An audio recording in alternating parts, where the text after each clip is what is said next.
ang tindi ng kontrobersiya, iskandalong napasukan nito ni Bianca Manalo bago po magtapos ang taong 2023. Kasi nga, di ba, yung si Rob Gomez, si Herlin Budol, yung mga kasama nila dun sa dati nilang series.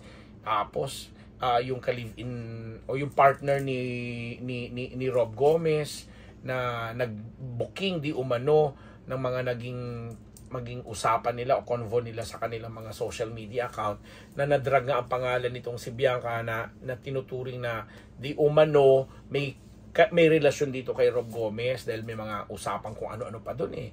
Pati naman itong si Herlin na may mga usapang may mga usapang pregnancy test chuchu pa. So, ano nang anyari? Ano na anyari? Kasi nga, di ba, pagpasok ng bagong taon na 2024, parang walang namatay na lang siya ng kaswal.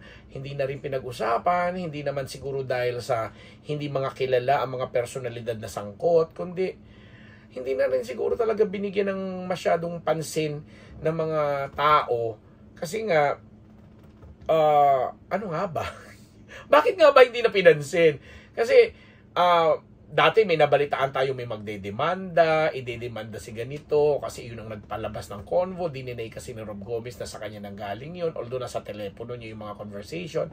Sinabi ni Hurley na baka magsampa sila ng kaso, nagsalita pa yung kanyang dating manager na ganito, ganyan-ganyan, and then si Bianca biglang nag-spend ng kanyang Christmas sa Japan, kasama ang pamilya niya, and then siguro nararamdaman niyang mainit-init pa yung issue sa kanyang pagbabalik, kung babalik siya agad ng New Year, nagpunta pa siya ng Canada at doon nga sila nagkita ng kanyang boyfriend na si Senator Sherwin Gatchalian, and pinanindigan ni Sherwin Gatchalian na mas matimbang ang kanyang pagmamahal sa dating beauty queen kesa sa mga chismis at kung ano-ano mga iskandalo na nasangkot ito.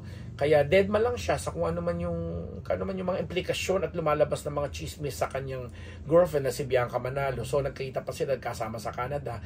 And just very recently, ito lang, mga third week na ng January, napabalita ng bumalik na sa bansa si Bianca para, harapin na ang kanyang mga trabaho, etc. Minus the skandalo na nilikha nung pag-leak nung mga naging conversation niya o nila ni Rob Gomez at na ano na nga ng mga netizen nag 1 plus 1 times 2 times 5 divided by 2 ng mga eksena na hindi na nalaman ng madla kung ano ba talaga ang mga naganap. Kasi ayon sa kwento ni Bianca, yung conversation na yun ay putol at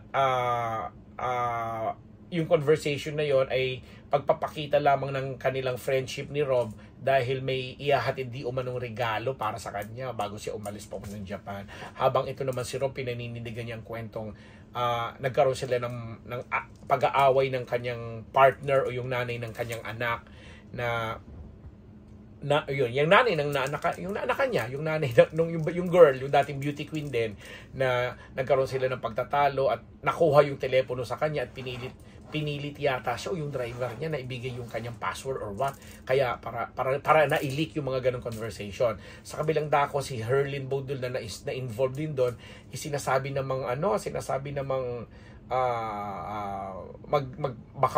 baka magsampa ng kaso. Sabi pa ng kanyang dating manager na si Mr. Tolentino na Wilbert ba yun? Oo, Wilbert Tolentino, na sinasabi nila na baka daw kasuhan nila yung mga nagpalabas ng gano'n kasi sobrang paninira. But then again, hanggang doon lang ang GMA7, particular yung Sparkle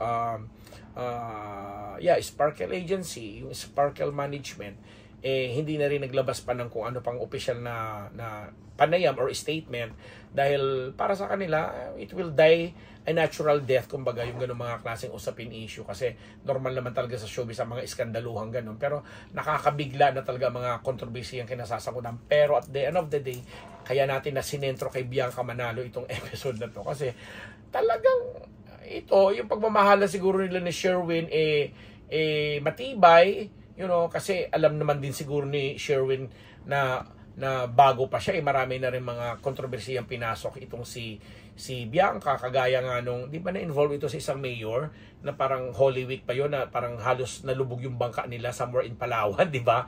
Yun yung karelasyon niya that time. Tapos after a while, nabalitaan na natin, magjowa na sila nito ni Senator Sherwin. So kung yun ang mga ganap nila, matatanda na sila. Alam na nila yan. Basta, ang atin lang po dito sa Unbearable Channel, wag sana nilang isisisi sa mga tao kung ano man yung mga pinapasukan nilang gulo at gusto nilang lusutan ng gulo. Dahil, kamukat-mukat mo pagdating ng araw, lalabas din ang mga kung ano man mga katotohanan dyan, di ba? Kagaya ng paglabas ng mga katotohanan dito sa Unbearable Channel na kami po yung nagpapasalamat sa inyo. Ang totoo niyan, mahal na mahal namin ang ating mga subscribers, lalong-lalo na po ang mga sponsors na patuloy pong tumatangkilik dito sa amin. Ako ang inyong lingkod, Papa Unbearable, Ambet Nabus, nagpapasalamat!